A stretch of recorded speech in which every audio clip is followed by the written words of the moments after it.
Hello বন্ধুরা, তোমরা সবাই কেমন আছো? আশা করি অনেক ভালো আছো। আর আমিও তোমাদের আশীর্বাদে আছি মোটামুটি ভালোই। আর এই গরমে আমরা আজকে বানাবো একটা জিনিস খুব লোভনীয়। তো চলো বেশি কথা না বাড়িয়ে একবার দেখে নাও এক নজর, অবশ্যই তোমাদের ভিডিওটা ভালো লাগবে। তো আমাদের বাড়িতে অনেক রকমই রান্না হয়, তো আজকে মনটা চাইলো যে তোমাদের সঙ্গে একবার শেয়ার করে নেই। তো চলো ভিডিওটা দেখতে থাকো। তো অবশ্যই কমেন্টে জানাবে কেমন লাগলো তোমাদের ভিডিওটা। তো বন্ধুরা, আজকে আমি বানাবো হচ্ছে কাঁচা আমের টক ঝাল মিষ্টি আমসত্ত্ব। তো তার জন্য আমি এখানে কিছুটা কাঁচা আম নিয়েছি। তো সবার প্রথমে কাজ হলো যে আমটা ভালো করে ধুয়ে নিতে হবে। তো আমি এখানে 4 থেকে 5 বারের মতো ধুয়ে নিয়েছি। এখন আমি খোসাটা ছাড়িয়ে নেব। তারপরে সাইজ মতন ছোট ছোট কুচি কুচি করে কেটে নেব। তারপরে সেটাও আবার 2-3 বার করে ভালো করে ধুবো। আর আজকে আমি একদম সহজ পদ্ধতির মধ্যে আমসত্ত্বটা বানাবো। তার জন্য প্রথমেই ঘরের কয়েকটা শুকনো লঙ্কা আমি ভেজে নিলাম। আর এখানে গরম জলটা একটু আগে বসে দিয়েছি, এইরকম একটু ফুটিয়ে নেওয়া লাগবে। তারপরে আমি আমটা দিয়ে আমি 8 থেকে 10 মিনিটের মতো ঢাকা দিয়ে দিব। আর এই দিকে আমি শুকনো লঙ্কাটা সুন্দর করে গুঁড়ো করে নেব। তাই এই দেখো আমি এখানে ঢাকা দিয়ে দিচ্ছি। আর কিছুক্ষণ পরে এসেই দেখতেছি আমার আমটা পুরোপুরি একদম সিদ্ধ হয়ে গেছে। তারপরে একটা হাতা নিয়ে আস্তে আস্তে আমি থেতো করে দেবো। তো আমি এখানে একটা গামলার উপর একটা চালনি বসে নিয়েছি, তার উপরে আমি আমটা পুরোটাই ঢেলে দিয়েছি। এখন আমটা ভালো করে ছেঁকে নিতে হবে হাতা দিয়ে ঘষে ঘষে। আর এই দেখো কতটা বার হয়েছে, কত সুন্দর সহজে বার হয়ে গেল। তো আমার এই যে সম্পূর্ণটা বার করে নিয়ে তারপরে আমি কড়াইয়ের মধ্যে ঢেলে দিলাম।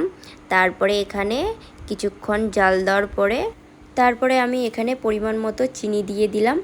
আর তারপরে যে আমি শুকনো লঙ্কাটা গুঁড়ো করে রেখেছি, এখন আমি ওই গুঁড়োটা দিয়ে দেবো।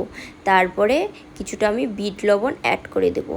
তারপরে এরকম করে নাড়াচাড়া করতে করতে করতে করতে একটা মোটা একটা ব্যাটার হবে, একটু ঘন হয়ে যাবে। তো আমার আমসত্ত্ব রেডি। এখন একটা থালা ভালো করে মুছে নেব। তারপরে কিছুটা সর্ষের তেল দিয়ে আমি ভালো করে সর্ষের তেলটা মেখে নেব। তারপরে আমি আমসত্ত্বটা প্রত্যেকটা থালাতে দিয়ে দেবো পরিমাণ মতো, যাতে বেশি একটা মোটাও হয় না পাতলাও হয় না, সেই আইডিয়ারে দিয়ে দেবো। তারপরে আমি সবগুলো দেখো কত সুন্দর করে দিয়েছি থালায়। তো এখন আমি যাচ্ছি ছাদে এগুলো শুকাতে দিতে। আর এখন ছাদে এসে দেখতেছি প্রচুর রোদ পড়ে গেছে। আর আমি জুতা পরে যেহেতু আসিনি, আমার পায়ে প্রচুর গরম লাগতেছিল, তো চটফট করে একটু ভিডিও করে নিলাম। তারপরে দেখো নিচে এসে দেখি কতগুলো আইসক্রিম। তারপরে আমি চটফট করে সবাইকে দিয়ে দিলাম। দিয়ে দেওয়ার পরে দেখো বর আমাকে নিজে হাতে খাওয়াচ্ছিল। তারপরে আমার তো ভীষণ ভীষণ গরম লাগছিল। আমার তো আইসক্রিম খেতে পেয়ে আমি তো খুব খুশি, মানে খুব খুশি, দেখেই বুঝতেছ। তো চলো আইসক্রিমটা চটপট খেয়ে নেই, তারপরে দেখা হচ্ছে। তারপরে আমি আইসক্রিম খাওয়া শেষ করে সোজা চলে আসলাম ছাদে। আর এখানে এসে দেখি গাছে খুব সুন্দর ফুল ফুটেছিল। আমি 2টা ফুল নিয়ে খোপায় দিয়ে দিচ্ছিলাম। আর এই দেখো আমসত্ত্বটা কত সুন্দর শুকিয়ে গেছে। আর আমি এটা সাইজ মতন কেটে দেখো আর তুলতেছি, কত সুন্দর করে উঠতেছে। আর আমার আমসত্ত্বটা শুকাতে লেগেছে পুরো 1 দিন। আর দেখো এটা আমি এরকম করে গোল গোল শেপ করে সবগুলোকে আমি রাখবো। আর সবগুলো একসঙ্গে এখানে করে নিয়েছি গোল গোল করে। এখন আমি একটা কাচের কৌটোতে সবগুলো সাজিয়ে রাখবো।